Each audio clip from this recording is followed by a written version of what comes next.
In the US and the EU, merger reviews usually begin with participants in the relevant market and their market shares. The best way to look at these issues is by example. Corporation A wants to merge with Corporation C and has requested approval by the PCA. There is an emerging consensus over what the relevant market is, but the standing of each of the participants in the market is unclear. Corporation E, a competitor of A and C, submits to the PCA a survey of the market showing the following. In our very simple example, let's assume that the numbers in Corporation E's submission were confirmed by other studies. In such case, calculating the post-merger market share is relatively straightforward. The 52% share that Corporation AC would hold should set off some alarm bells.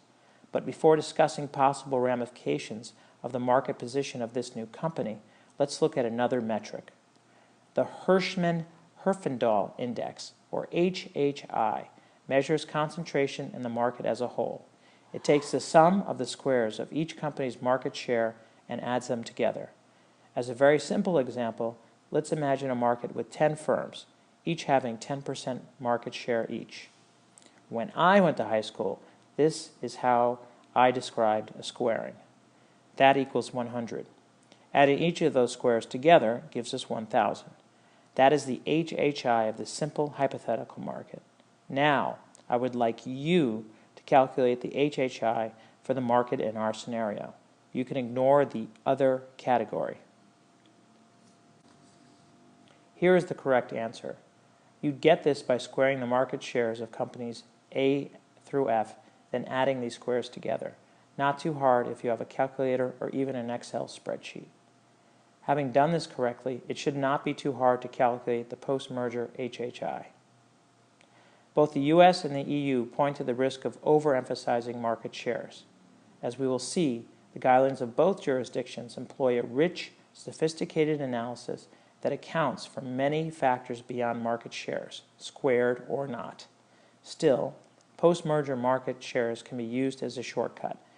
It can be used to create safe harbors, or it can create presumptions of harm to competition.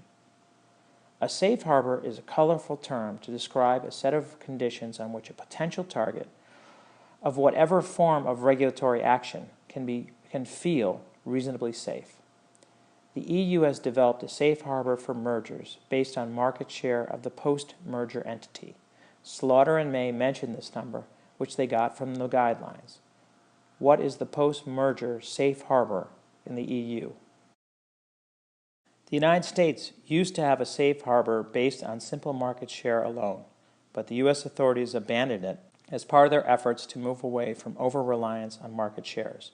The number was 35%. There are some safe harbors based on HHIs, though. The EU guidelines allow any merger where the post-merger HHIs are below 1,000. The U.S. has a similar safe harbor when post-merger HHIs are below 1,500. The U.S. will also not act when the change in HHI is very low, less than 100, regardless of how concentrated the market currently is. From the opposite end of the spectrum from safe harbors are presumptions of harm to competition based on simple market shares and HHIs of the post-merger firm. In fact, there appears to be at least one in the PCA.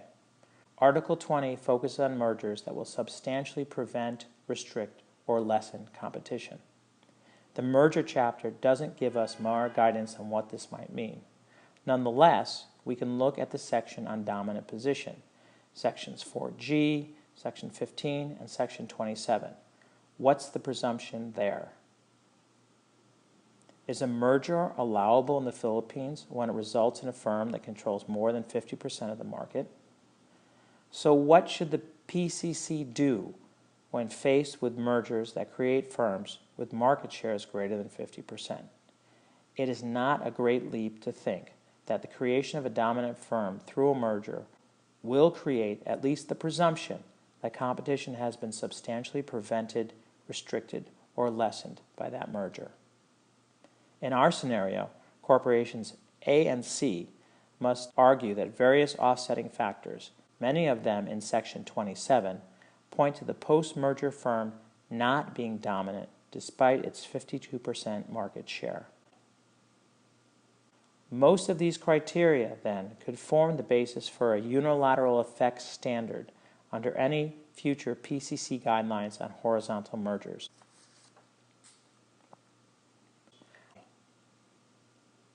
What others, though, might the PCC possibly consider? Slaughter and May note that the EU looks to the following criteria, many of which seem sensible, but which of these are redundant to the ones in Section 27? Let's go back to our example. Corporations A and C abandoned their merger plans. Too many factors to fight over. In the meantime, the PCC has been working on another presumption to add to its own guidelines. Having learned its lesson, Corporation A goes after a much smaller Corporation D. The parties agree on merger terms. Clearly, the dominant firm presumption does not apply. But does the new presumption apply, given the structure of this market? To help you with this, I set up a matrix with a couple of blanks. Poor Corporation A, trying to find a friend, but frustrated by the PCA and its rules. How could this happen? The post-merger corporation wasn't even close to the 50% threshold. What happened was that corporations A and D fell under an alternate presumption designed to catch mergers that facilitate possible cooperation amongst firms post-merger. This is referred to as coordinated effects, as opposed to unilateral effects mentioned earlier. So, if there are coordinated effects present, it's possible for a group of companies to dominate a market.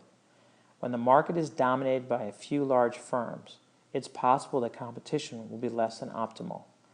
But these companies are not price fixing. Instead, they are reacting to each other's actions, with the result being that prices are above competitive levels. It's not a great situation, but very few jurisdictions have figured out a way to make it illegal, absent clear indications of an agreement amongst the players. That's why prevention through merger control is better. Tell me, does the PCA say something about coordinated effects? Silence on this. The PCC, though, could someday include a discussion on this in its horizontal guidelines, perhaps similar to the factors in the EU guidelines, which Slaughter and May summarized for you, and I adjusted a bit. In the meantime, I would like to start a conversation about whether the oil industry in the Philippines has the elements that might facilitate oligopolistic behavior. We'll try this on our Facebook page after August 9th.